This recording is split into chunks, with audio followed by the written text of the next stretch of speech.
Chapter 32. Elizabeth was sitting by herself the next morning, and writing to Jane while Mrs. Collins and Maria were gone on business into the village, when she was startled by a ring at the door, the certain signal of a visitor. As she had heard no carriage, she thought it not unlikely to be Lady Catherine, and under that apprehension was putting away her half-finished letter that she might escape all impertinent questions, when the door opened, and, to her very great surprise, Mr. Darcy, and Mr. Darcy only, entered the room. He seemed astonished, too, on finding her alone, and apologized for his intrusion by letting her know that he had understood all the ladies were to be within.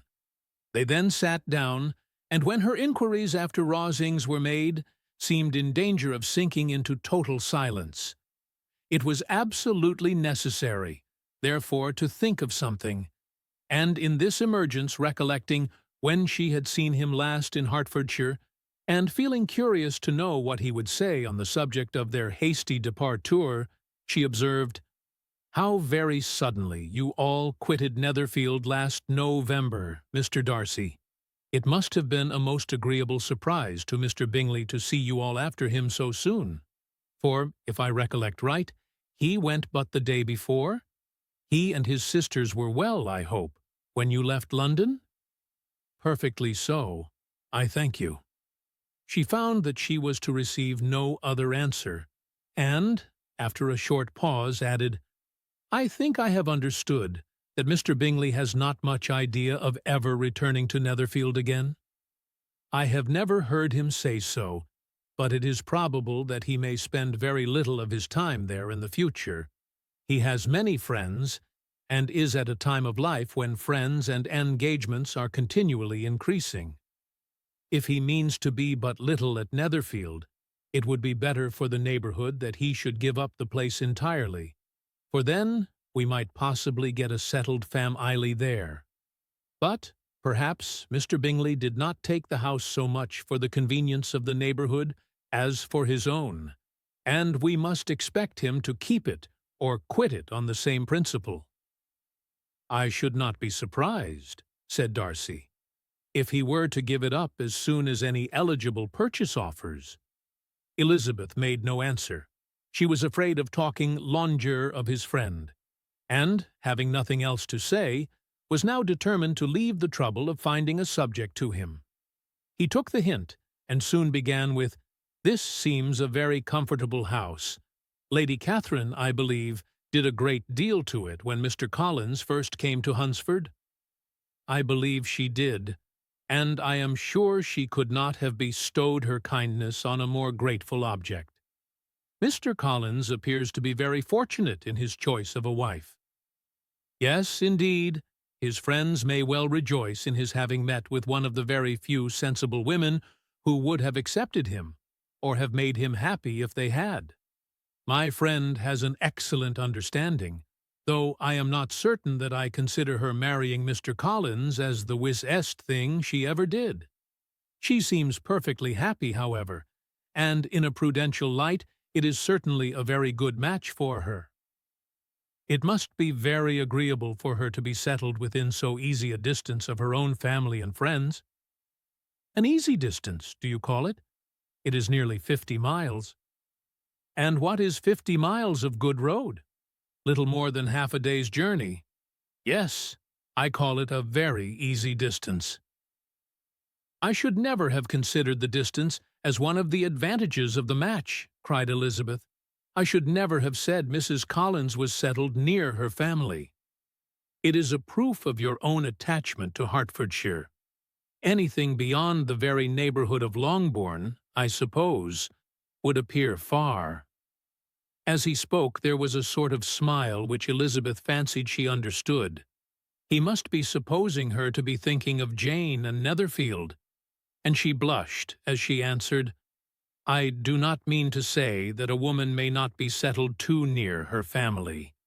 The far and the near must be relative, and depend on many varying circumstances. Where there is fortune to make the expenses of travelling unimportant, distance becomes no evil. But that is not the case here, Mr. and Mrs. Collins have a comfortable income, but not such a one as will allow of frequent journeys, and I am persuaded my friend would not call herself near her family under less than half the present distance." Mr. Darcy drew his chair a little towards her, and said, "You cannot have a right to such very strong local attachment. You cannot have been always at Longbourn." Elizabeth looked surprised. The gentleman experienced some change of feeling.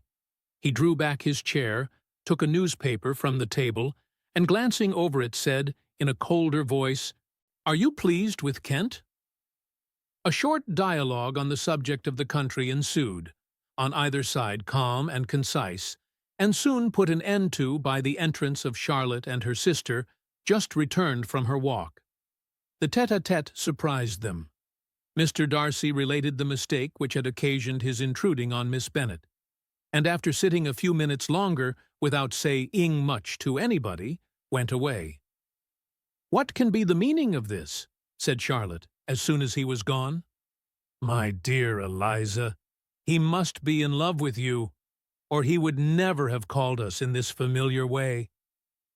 But when Elizabeth told of his silence, it did not seem very likely, even to Charlotte's wishes, to be the case, and after various conjectures they could at last only suppose his visit to proceed from the difficulty of finding anything to do, which was the more probable from the time of year. All field sports were over. Within doors there was Lady Catherine, books, and a billiard table. But gentlemen cannot always be within doors, and in the nearness of the parsonage, or the pleasantness of the walk to it, or of the people who lived in it, the two cousins found a temptation from this period of walking thither almost every day. They called at various times of the morning, sometimes separately, sometimes together, and now and then accompanied by their aunt.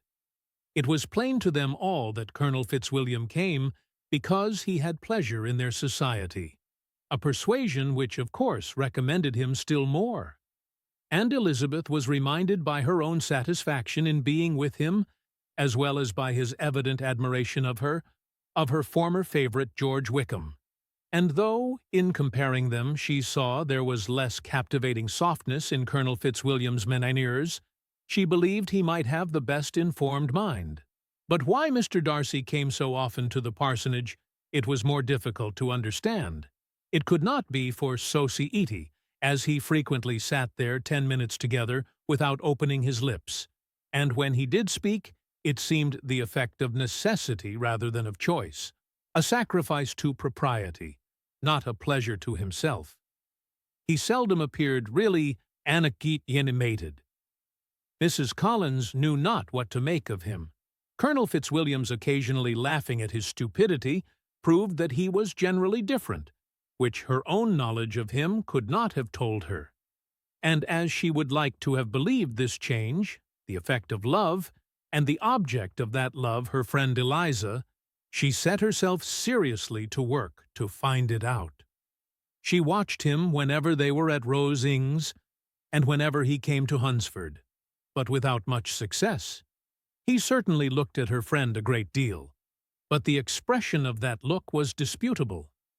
It was an earnest, steadfast gaze, but she often doubted whether there were much admiration in it, and sometimes it seemed nothing but absence of mind. She had once or twice suggested to Elizabeth the possibility of his being partial to her, but Elizabeth always laughed at the idea, and Mrs. Collins did not think it right to press the subject, from the danger of raising expectations which might only end in disappointment. For in her opinion, it admitted not of a doubt that all her friend's dislike would vanish if she could suppose him to be in her power. In her kind schemes for Elizabeth, she sometimes planned her marrying Colonel Fitzwilliam. He was beyond comparison the most pleasant man, he certainly admired her, and his situation in life was most eligible. But, to counterbalance these advantages, Mr. Darcy had considerable patronage in the church, and his cousin could have none at all.